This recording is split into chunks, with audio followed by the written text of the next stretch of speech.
Bonjour à tous, c'est Arnaud et bienvenue pour cette première série de vidéos.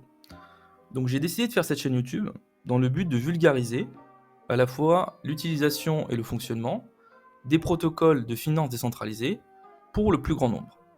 Sauf que si je répète cette phrase-là à quelqu'un dans la rue, il va me regarder comme si je parlais chinois.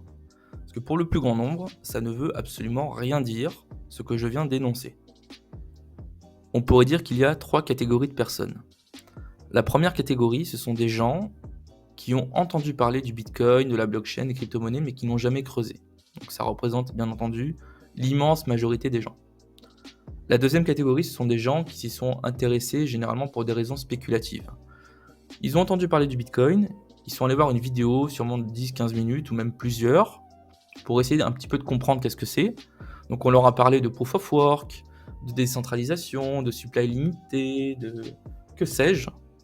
Donc généralement, c'est des termes très abstraits qui ne parlent pas aux gens. Donc on se fait une espèce d'idée de comment ça marche, qu'est-ce que c'est.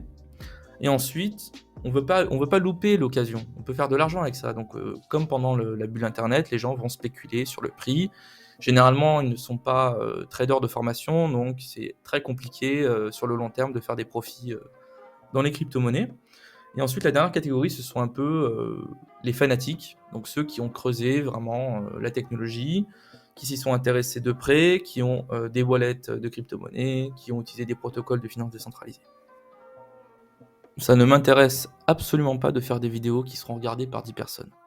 Ce que je voudrais, c'est que mes vidéos soient accessibles au plus grand nombre et que tout le monde puisse comprendre la philosophie de la blockchain, comment fonctionne la technologie et à quel problème elle répond.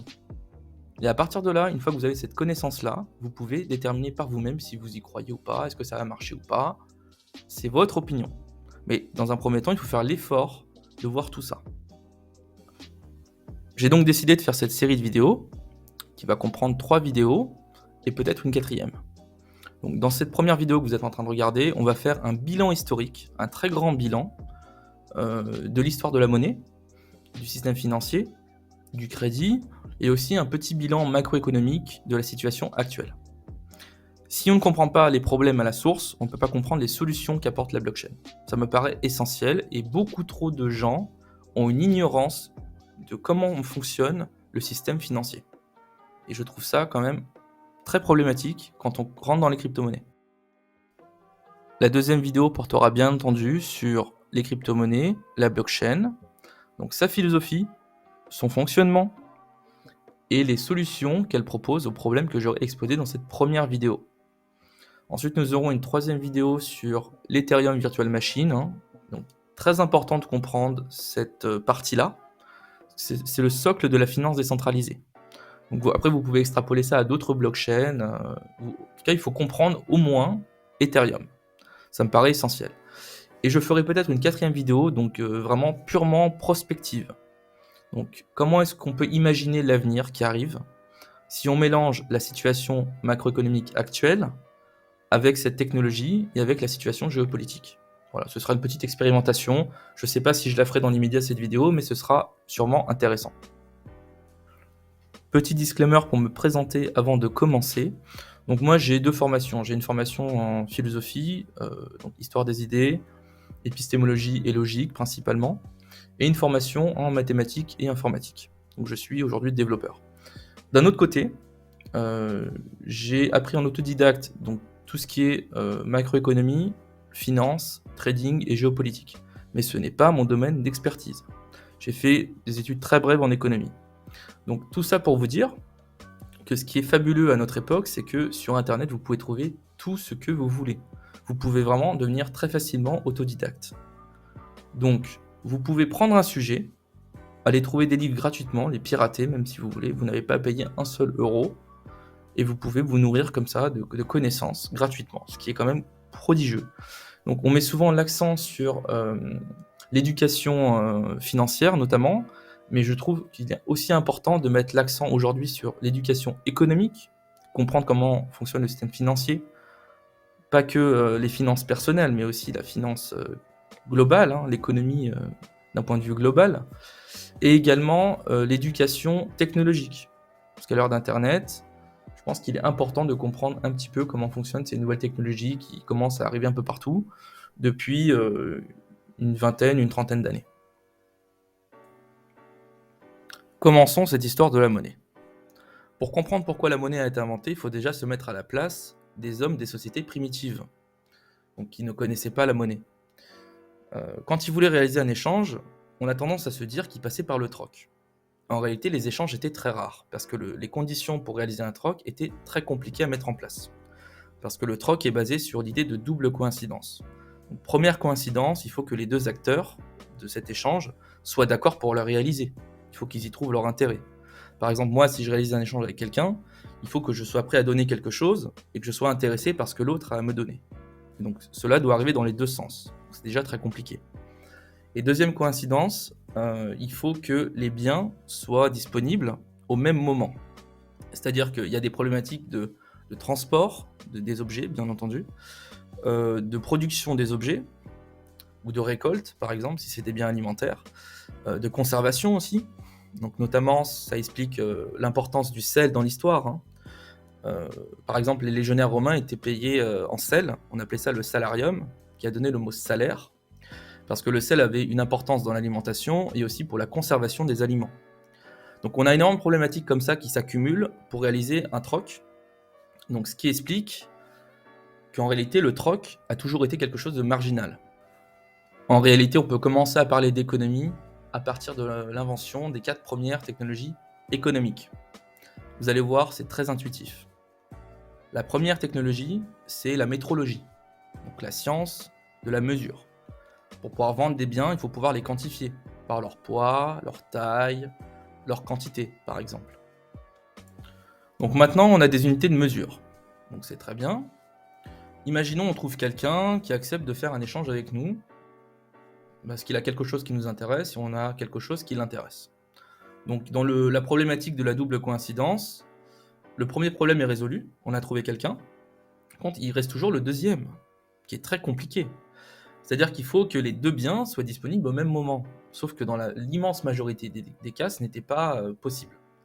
Donc on a inventé ce qu'on a appelé le crédit, qui est la deuxième technologie économique essentielle. Donc le vendeur acceptait de vendre à crédit à l'acheteur son bien, en attendant bien sûr un paiement futur de la part de l'acheteur.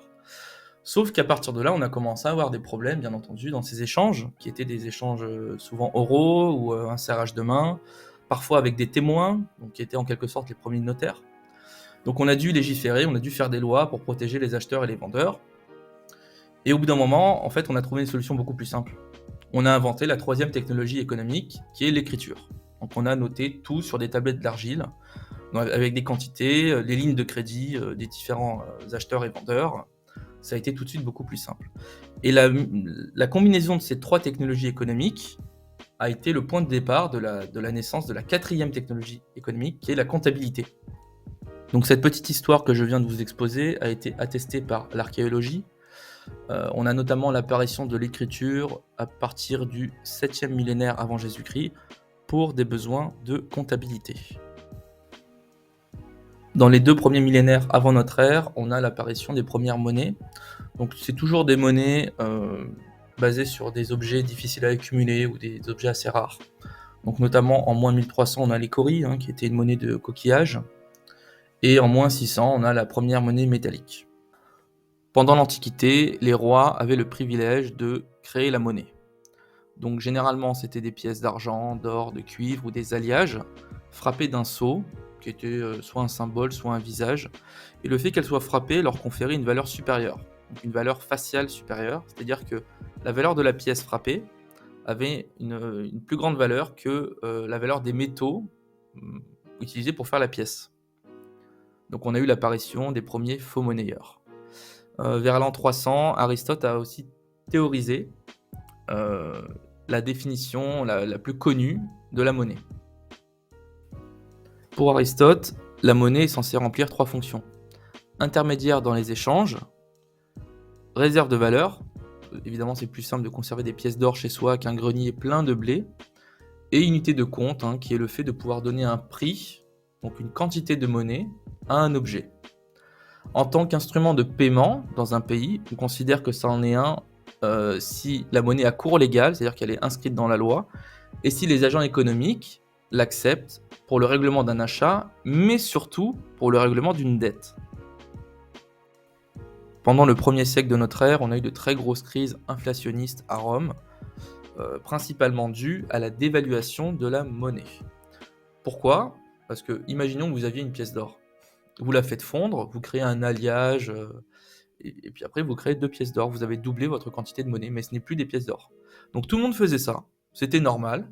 Donc la monnaie, évidemment, perdait de sa valeur. Et si la monnaie perd de sa valeur, les prix augmentent, donc on a une crise inflationniste.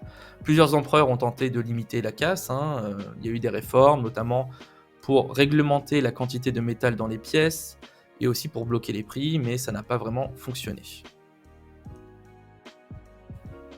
Autre point important, pour financer les guerres, les empereurs ont eux-mêmes dilué leur monnaie et contracté d'énormes emprunts impossibles à rembourser. Donc la méthode ne date pas d'hier. En Chine, certaines personnes commencent à accumuler beaucoup de richesses sous forme de pièces. Donc dans un premier temps, ces pièces vont être confiées à des orfèvres qui vont devenir plus tard des banquiers. Et lors d'un dépôt, le banquier avait usage de donner un bout de papier en preuve de dépôt. Donc c'est l'invention du papier-monnaie qui a été ramené par la suite par Marco Polo en Europe. Et la première banque européenne à avoir émis du papier-monnaie, c'est la Banque de Stockholm. Au XIIIe siècle, en France, c'est la fête. On a l'affirmation du pouvoir royal sur la création monétaire. Ça devait arriver au bout d'un moment. Et on a aussi des manipulations monétaires, donc toujours les mêmes techniques que pendant l'Empire romain. On dilue la teneur en métal dans les pièces pour financer sa petite guerre. Au XIVe siècle, on a la création en France de la première société par action, mais également les premières grosses banques et la première bourse. 3 faits intéressants concernant les banques. Premier fait, donc le papier billet, les billets étaient émis lors de dépôts dans les coffres. Sauf que les banques ont commencé à prêter de l'argent sous forme de papier billet à qui on voulait. Et le problème étant qu'ils ont émis beaucoup plus de billets que ce qu'ils possédaient dans leur propre coffre, ce qui a provoqué une inflation monétaire. Deuxième fait intéressant, le prêt à intérêt était interdit par l'Église et également dans l'islam. Donc c'était devenu la spécialité des familles juives. Et bien sûr, le roi ne se gênait pas, quand il ne voulait pas rembourser sa dette, de mettre les juifs dehors. Et dernier fait intéressant, au XIVe siècle, on a vraiment l'émergence des grandes familles bancaires, dont notamment la très connue famille Médicis.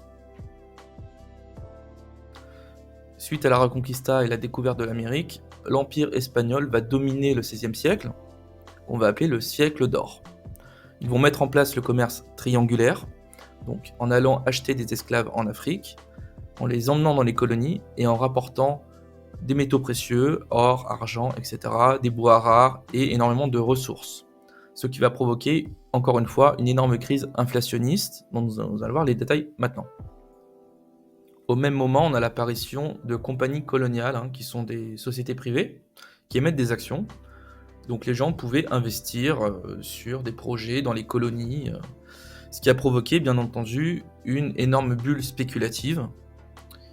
Et également, le pouvoir espagnol a fini par vivre plusieurs banqueroutes, étant donné la dévaluation monétaire, l'endettement et cette bulle spéculative.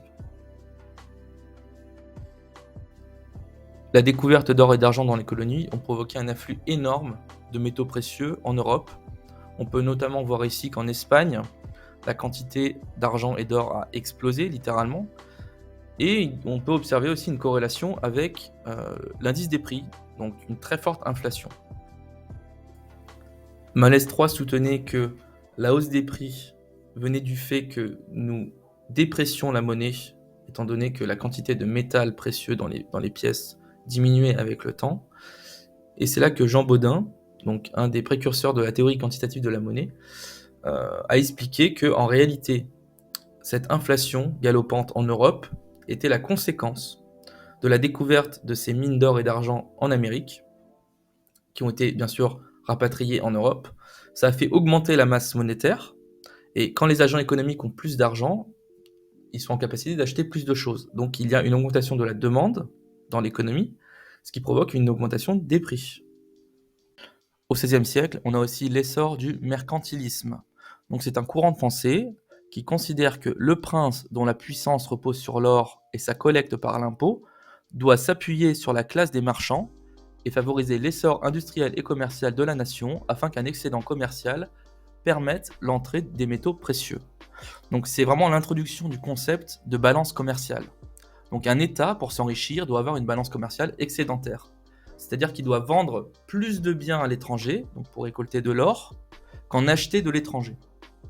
Et donc cette idée-là est basée sur deux innovations qui ont été en plein essor à partir du XVIe, qu'on va voir juste après. La première innovation est la comptabilité en partie double. Donc on peut lire ici, l'inscription d'un montant dans un compte implique toujours la mention d'un montant exactement opposé dans un autre compte. Qu'est-ce que ça veut dire? C'est le simple fait de dire qu'une transaction représente en réalité deux opérations.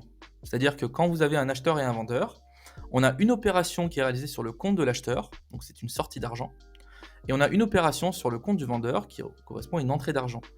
Donc ici, ils appellent ça la dualité de flux impliquée dans chaque transaction comptable. Et on a aussi l'idée de balance comptable, avec l'équilibre du solde créditeur et du solde débiteur. Ça, c'est la première innovation. Dans le mercantilisme, il y a l'idée que le prince ou le roi s'appuie sur les marchands pour développer le commerce extérieur de la nation.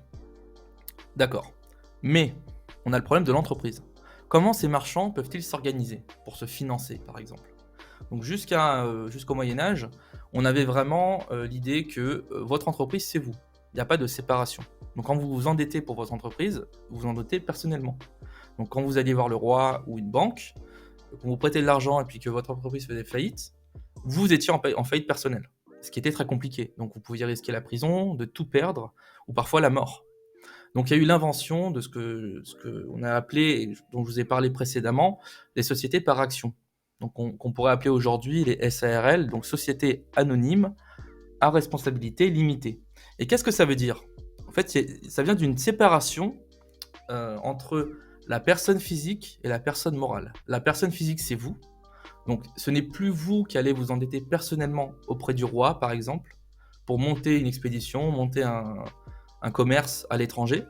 Maintenant, c'est votre entreprise, qui est une personne morale, qui a une vie en elle-même, qui est une entité séparée de vous. Vous n'êtes qu'un actionnaire.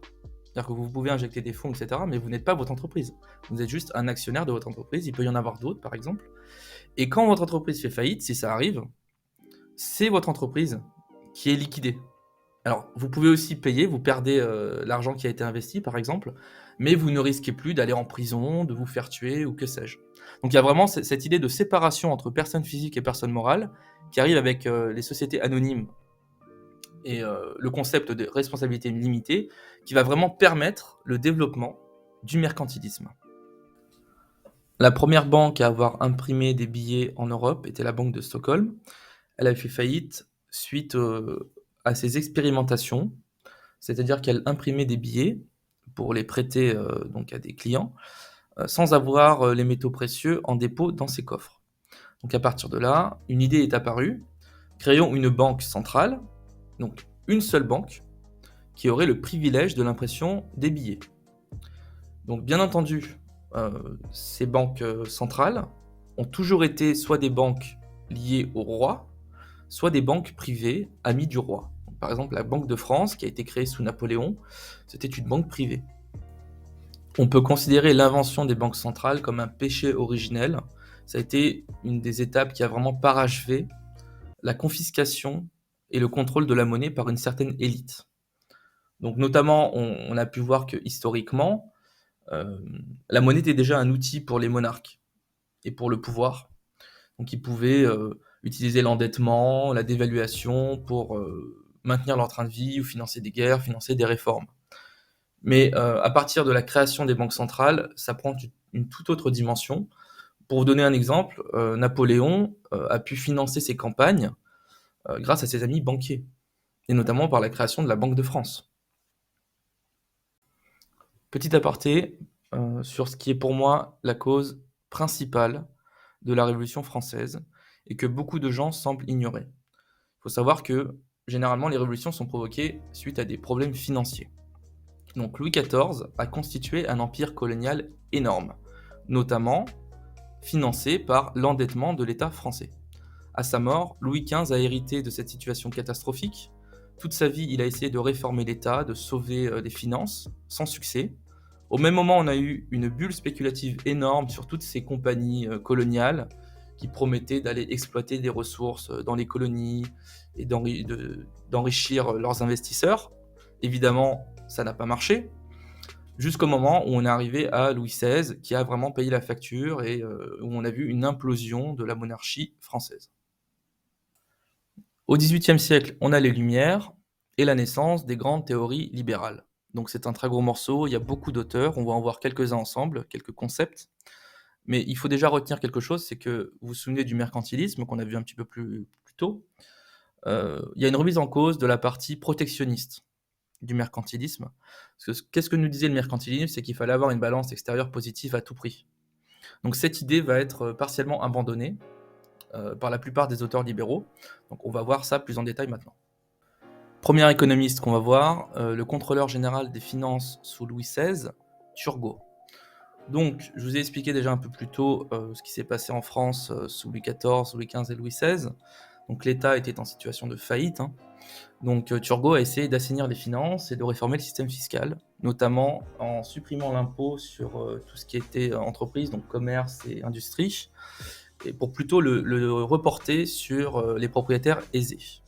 Il a essayé aussi de mettre en place une politique de libre-échange sur les grains. Malheureusement, s'en est suivi de mauvaises récoltes, donc ce n'était pas sa faute, c'était la météo. Et donc on a eu la guerre, ce qu'on appelait la guerre des farines, donc des émeutes, étant donné que le prix du grain a explosé complètement, donc hyperinflation. Donc on a dû bloquer les prix. Donc c'est un penseur qui est quand même important, je vous invite à creuser plus que ça, il y a beaucoup de choses à dire par rapport à lui. Ensuite, on a les deux grands philosophes écossais du XVIIIe siècle. Donc le premier, bien entendu, c'est Adam Smith, considéré comme le père du libéralisme, avec deux concepts phares. Premier concept, l'homo economicus. Donc il postule l'idée que tous les hommes sont des individus rationnels qui font des calculs économiques pour atteindre leur intérêt égoïste. Voilà la première thèse. La deuxième thèse, c'est ce qu'il a appelé la main invisible. Donc dès l'instant où vous avez des individus rationnels dans une économie et qui agissent de manière égoïste, il nous dit que la mise en concurrence des individus fait en sorte que le marché s'autorégule. Voilà. Donc on a vraiment le penseur primordial du libéralisme ici, qui a été énormément débattu par la suite, énormément contesté ou approuvé, mais un penseur central. Deuxième penseur écossais, David Hume, donc grand philosophe empiriste, qui a notamment inspiré Emmanuel Kant. Donc chez lui, il y a deux idées centrales au niveau économique. Il a beaucoup critiqué le protectionnisme, donc c'était vraiment un défenseur du libre-échange. Et deuxième concept, c'est vraiment la mise en avant de l'étalon or qu'on va voir un peu plus tard. Ensuite, on a David Ricardo, enfant direct de Adam Smith et de David Hume. Donc c'est un penseur libéral vraiment majeur de l'école classique. Si on regarde un petit peu ce qu'il nous a fait. Théorie de la valeur. Oui, parce que la valeur et la rente étaient deux concepts qui ont été extrêmement débattus par tous les économistes libéraux. C'était un sujet d'obsession jusqu'au XXe siècle. Donc notamment pour lui, il y a une distinction à faire entre la valeur d'usage, donc l'utilité, et la valeur d'échange, le prix auquel on vend quelque chose. Donc, si la valeur d'usage est nécessaire pour qu'il y ait un échange, ce n'est pas elle qui fonde la valeur d'échange, comme le montre le paradoxe de l'eau et du diamant. Vous pouvez lire la suite, c'est très intéressant. Donc théorie de la valeur, concept essentiel. Ensuite, on a bien sûr l'étalon or, donc dans la lignée de David Hume. Donc l'étalon or était vraiment défendu déjà pour dénoncer l'émission excessive des billets de banque et aussi pour dénoncer le protectionnisme. Donc, deuxième concept important. Et troisième concept, celui qui est le plus connu chez Ricardo, la théorie de l'avantage comparatif.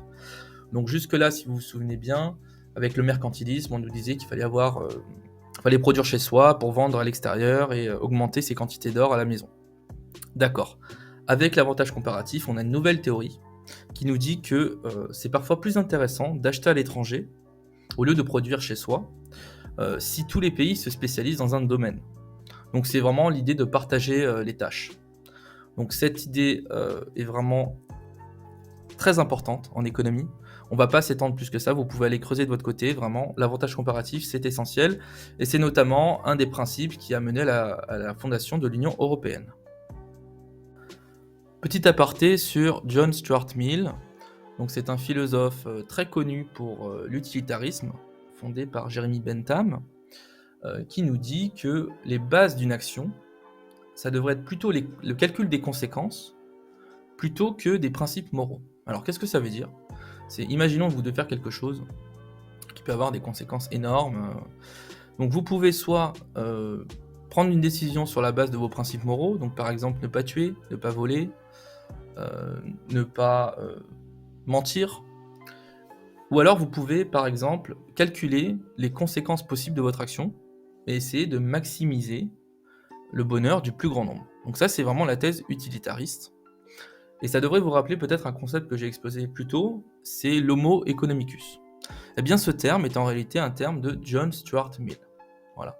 L'idée sous-jacente a été préconçue par Adam Smith, bien entendu, mais le terme est de John Stuart Mill. Ensuite, on a aussi, donc on classe aussi John Stuart Mill dans les penseurs classiques, notamment parce qu'il défend les thèses de Ricardo, notamment l'avantage comparatif. Vous pouvez lire la définition qu'il nous en donne ici, c'est assez intéressant. Pour en finir avec l'école classique, terminons avec deux auteurs. Le premier, Jean-Baptiste Say, qui est très connu pour la loi de Say ou la loi des débouchés, qu'on pourrait résumer très simplement par une phrase que vous avez déjà tous entendue, l'offre crée sa propre demande. Voilà. Donc pour lui, la surproduction et la sous-production ne sont pas possibles, en tout cas de manière générale, dans une économie libérale. A l'inverse, son détracteur Thomas Malthus nous dit que c'est possible. Et pour éviter cela, dans un contexte de forte démographie, donc de forte croissance de la population, il faudrait mettre en place sa doctrine, le malthusianisme, qui inclut une politique active de contrôle de la natalité pour maîtriser la croissance de la population. Pendant la révolution industrielle, au XIXe siècle, on a plusieurs événements majeurs, donc la création de nouvelles monnaies comme le dollar, le franc germinal, le mark allemand et d'autres. On a également l'instauration du cours légal pour les billets de banque centrale dans de nombreux pays, c'est-à-dire que les banques n'avaient plus l'obligation de vous donner des pièces en échange de ces billets. Les billets se suffisaient à eux-mêmes. Et ensuite, pour finir, on a la naissance et le triomphe de l'étalon or. Donc c'était une politique pour combattre l'inflation, donc qui amenait une nouvelle règle pour les banques, c'est-à-dire que les banques devaient conserver dans leur coffre une réserve d'or pour être en capacité de baquer les billets en circulation. Donc il y avait une proportionnalité entre les billets en circulation et les quantités d'or en réserve dans les banques. Pour en finir avec le 19e siècle, on va voir apparaître une lutte politique entre les marxistes, qui sont pour l'économie planifiée, le partage des richesses, et aussi le totalitarisme, c'est-à-dire que toutes les forces de production du pays doivent être concentrées par l'État et gérées par l'État. Et d'un autre côté, en opposition, on a l'école autrichienne, donc, qui a été composée de nombreux libertariens. Donc ce sont des gens qui considèrent que l'État doit se mêler le moins possible de l'économie. La vidéo est déjà assez longue, j'ai donc décidé de couper cette première vidéo en deux. Donc c'est bien parce qu'on finit sur l'école autrichienne, qui est une grande source d'inspiration pour les crypto-monnaies. On aura à peu près tout traité jusqu'à 1900, donc les grands événements, les grandes idées, quelques penseurs. Évidemment, la vidéo n'est pas exhaustive, c'est impossible de tout traiter.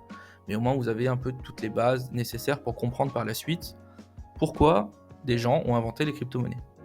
Donc dans une deuxième partie de cette vidéo économique, on fera le XXe siècle et les années 2000 jusqu'à la situation actuelle, et nous ferons ensuite un petit bilan des problèmes posés par l'économie depuis le départ, pour ensuite s'attarder sur les solutions que prétend offrir la blockchain et les crypto-monnaies. Merci et à bientôt.